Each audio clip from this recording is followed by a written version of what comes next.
Everyone, welcome back to the Samajik Guru channel. आज हम करने जा रहे हैं क्लास 9th के साइंस का सैंपल पेपर 1 जो कि जुलाई 2023 के आपके एग्जाम्स के लिए है।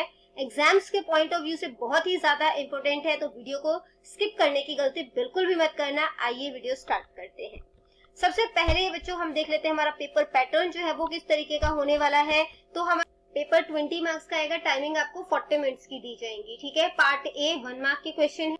सबसे पहला क्वेश्चन जो हमसे पूछा गया है वो है separation technique for sodium chloride from its solution in water is, यानी कि पानी में इसके घोल से सोडियम क्लोराइड को अलग करने की तकनीक जो होती है उसको क्या कहा जाता है। तो उसको एवोपरेशन जो है वो, मतलब कि एवोपरेशन के थ्रू जो है उसको अलग किया जा सकता है। Melting point of butter is 38 degree Celsius. तो बटर का मेल्टिंग पॉइंट जो है वो 38 डिग्री सेल्सियस होता है।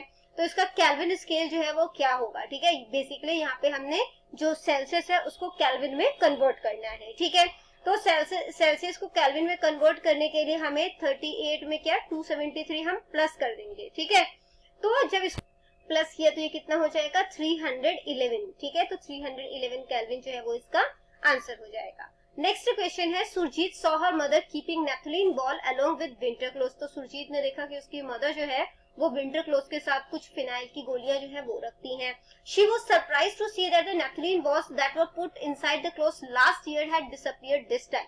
तो वो बहुत ज्यादा सरप्राइज हो जाती है देखकर कि जो पिछले साल उसकी मम्मी ने जो विंटर क्लोथ में जो है वो फिनाइल की गोलियां रखी थी, ठीक है, वो अब गायब है। She wanted to know where the naphthalene balls went. तो वो जानना चाहती है कि वो नेफ्थलीन बॉल जो है वो कहाँ गया। ठीक है, तो एवोपरेशन ड्यू टू एवोपरेशन की एवोपरेट हो गया, एवोपरेशन की वजह से एवोपरेट हो गया। Sublimation directly changes into gas. तो हाँ जी, ये बिल्कुल जो सॉलिड है यहाँ पे वो डायरेक्टली जो है वो गैस में कन्वर्ट हो गया। इस प्रोसेस को सब्लिमेशन जो है वो कहा जाता है। तो बी ऑप्शन जो है वो करेक्ट है।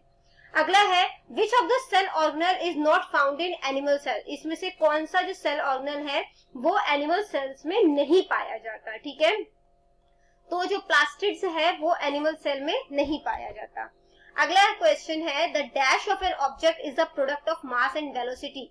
तो मास और वेलोसिटी को जब आप मल्टीप्लाई कर देते हो तो क्या आता है। ठीक है, तो जब आप इन दोनों को मल्टीप्लाई करते हो तो हमें मोमेंटम का पता चलता है। Identify the set of conditions of liquefy air. तो कौन सी मतलब कि जो लिक्विफाई एयर है, ठीक है, उसके लिए क्या क्या कंडीशन होगी वो आपने यहाँ पर जो है वो बताना है। तो सबसे पहले हम लोग समझ लेते हैं कि लिक्विफाई एयर जो है, ठीक है, वो होता क्या है।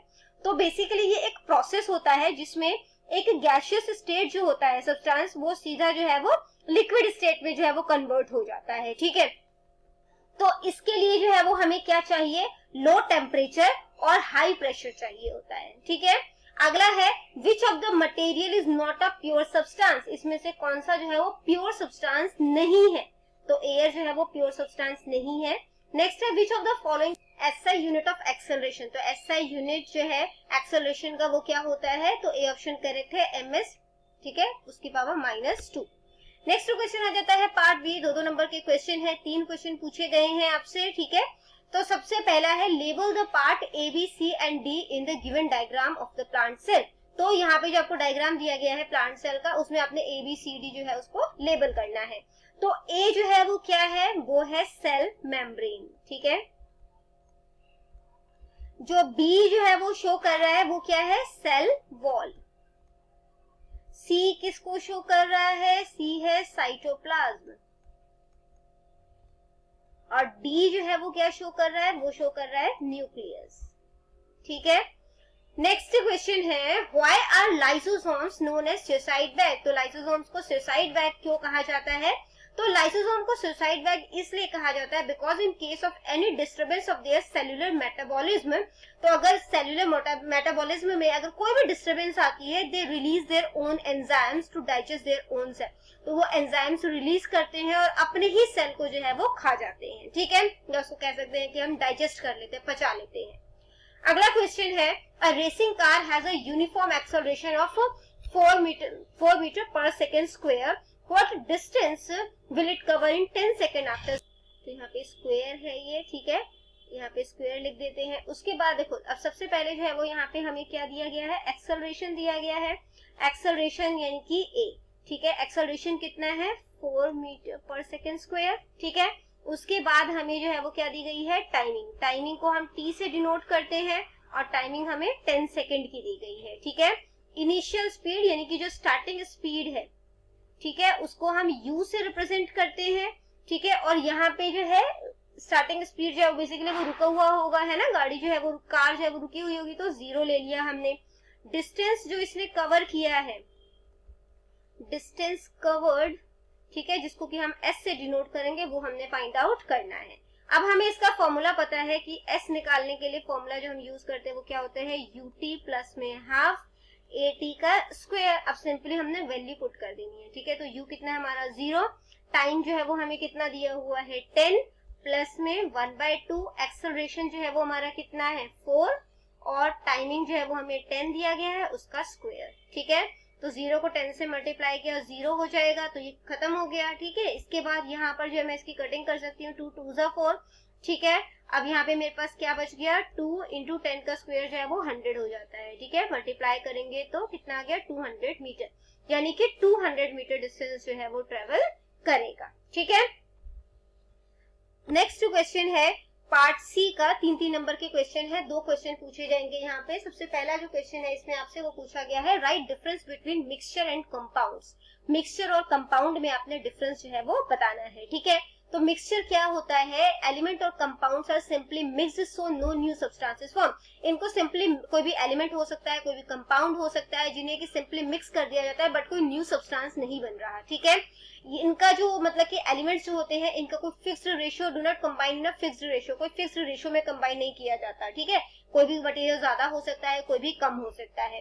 इसके बाद इन्हें जो है वो इजीली सेपरेट किया जा सकता है मैकेनिकल मेथड के थ्रू, जो भी इनके लिए मतलब कि आप कह सकते हो कि मैकेनिकल मेथड सेपरेशन के लिए यूज किया जाता है, उससे इनको इजीली जो है वो सेपरेट किया जा सकता है, जैसे कि आयरन और सल्फर को मिक्स कर दिया, ठीक है। अब कंपाउंड क्या होता है, कंपाउंड ऐसे सब्सटेंसेस होते हैं जो आपस में रिएक्ट कर कर एक न्यू सब्सटेंस बनाते हैं, ठीक है। और इनमें एक फिक्स्ड रेशियो के अकॉर्डिंग ये कंबाइंड होते हैं, ठीक है। और इनको जो है वो सेपरेट जो है वो सिंपल मैकेनिकल मेथड के थ्रू तो नहीं किया जा सकता, जैसे कि आयरन और सल्फर रिएक्ट करके आयरन सल्फाइड बनाते हैं, ठीक है। नेक्स्ट जो क्वेश्चन है उसमें आपसे पूछा गया है कि न्यूटन्स के फर्स्ट और थर्ड लॉ ऑफ मोशन जो है उसको आपने डिफाइन करना है, ठीक है। तो जो न्यूटन्स का फर्स्ट लॉ है वो कहता है कि एक ऑब्जेक्ट जो है वो हमेशा रेस्ट की पोजीशन पे रहेगा या फिर एक स्ट्रेट लाइन पे यूनिफॉर्म मोशन में मूव करेगा अगर उसके ऊपर कोई बाहरी फोर्स जो है जब तक नहीं लगाया जाता, ठीक है। दूसरा जो है वो न्यूटन्स का थर्ड लॉ ऑफ मोशन है, वो कहता है जितने भी एक्शन है, ठीक है, उन सबका इक्वल और अपोजिट रिएक्शन जो है वो होता है, ठीक है। तो बच्चों यहाँ पर हो जाती है हमारी वीडियो खत्म। इनकेस आपको कोई भी डाउट है तो आप कमेंट सेक्शन में क्वेश्चन कीजिए, मैं आपको रिप्लाई करने की पूरी कोशिश करूंगी। Thank you very much and have a nice day.